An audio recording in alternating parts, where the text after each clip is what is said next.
e aí sim só um time vai depender de si, acho que o Flamengo fica muito grande. Eu até acho que eu prefiro esperar mais um pouco para a gente avaliar Nesse isso. momento eu diria que o Inter é o líder e o Flamengo é o favorito. Vocês querem avaliar a expulsão? Eu acho que sim. Vamos avaliar, mas assim, acho que foi uma falha... Era chance clara, né? eu acho que há uma falha de entendimento da jogada do Wendel. E o que eu acho também é o seguinte, o Internacional, o Abel tem toda a razão, até a expulsão do Wendel, o Internacional estava chegando a cobertura tentando... ali para ele. Pois faltava cobertura, faltava posicionamento, o Internacional atacava, mas dava o contra-ataque.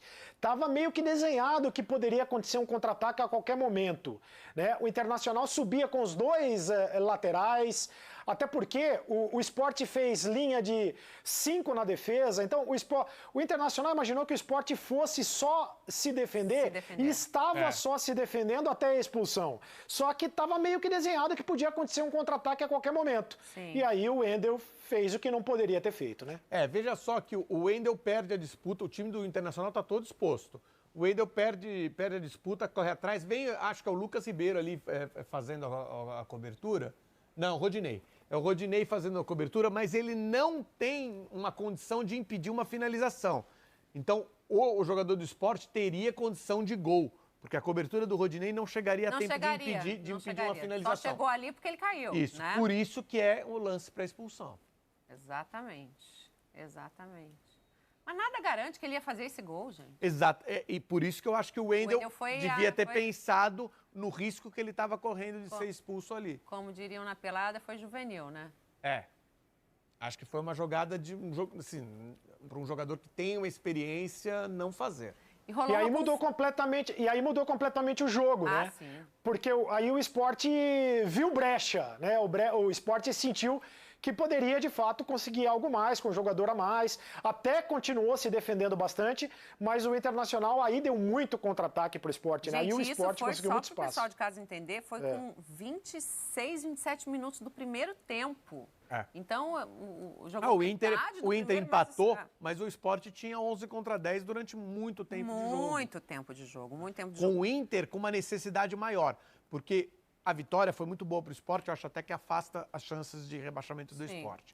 Mas o empate já era um bom resultado, então o Sport podia jogar, mesmo depois que tomou o empate do Patrick, no sistema, como o Cereto falou, estava com 3 zagueiros, os 2 laterais lá atrás, fazendo uma linha de 5.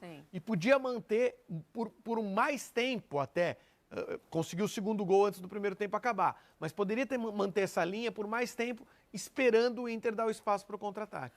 Aliás, o árbitro ontem estava a fim de distribuir cartão, né? Teve uma confusão depois do gol do Sport, né?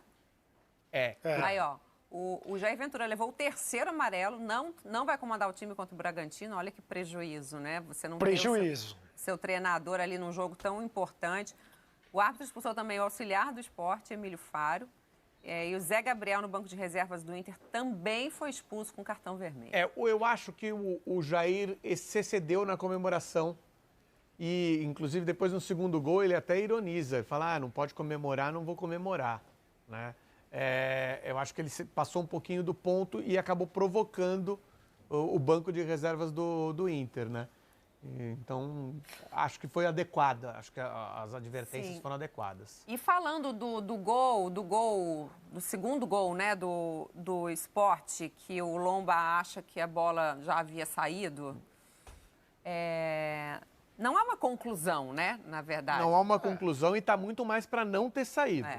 E ele não tá na central do apito, o nosso Paulo César de Oliveira disse que o VAR só mudaria a decisão de campo se tivesse uma imagem conclusiva. Exato. E a imagem que a gente tem não dá para concluir, né? Não dá para cravar. A imagem que a gente tem, eu fico com a impressão de que a bola não saiu.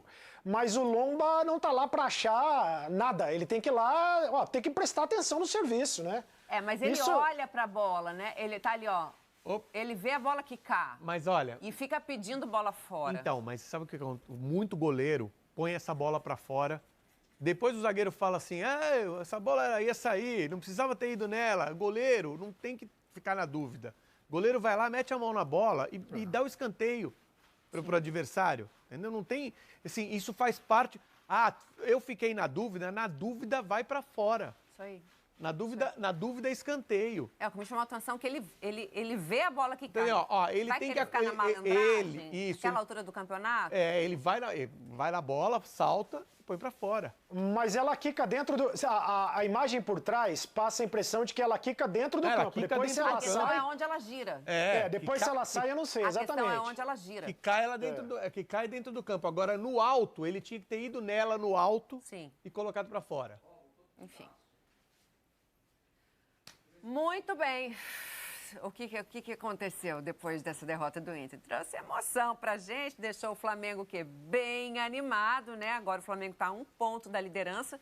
O time recebe o Corinthians no Maracanã no próximo domingo, então eu vou ao vivo falar com o Eudes Júnior, que está lá na frente do Ninho do Urubu. E eu vou direto pro Eudes, não vou pro telão não, né? Eudes, chega mais, conta tudo pra gente. Bom dia, Janaína. Bom dia a você que está sempre com a gente aqui no Sport TV News. O Flamengo treina daqui a pouquinho aqui no Ninho do Urubu. Você disse, né? Enfrenta o Corinthians domingo, 4 da tarde no Maracanã. Depois do outro domingo, jogo decisivo contra o Internacional, disputa direta pelo título também no Maracanã.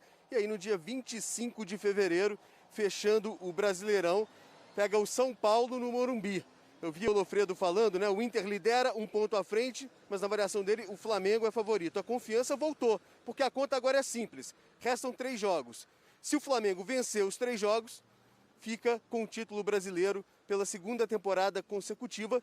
Isso porque tem esse confronto direto contra o Internacional. E antes do treino, o uruguaio Arrascaeta deu uma entrevista aqui no Ninho do Urubu e falou exatamente sobre isso, essa possibilidade crescente de título para o Flamengo depois da derrota do Internacional para o Sport ontem. Vamos ouvir o Arrascaeta.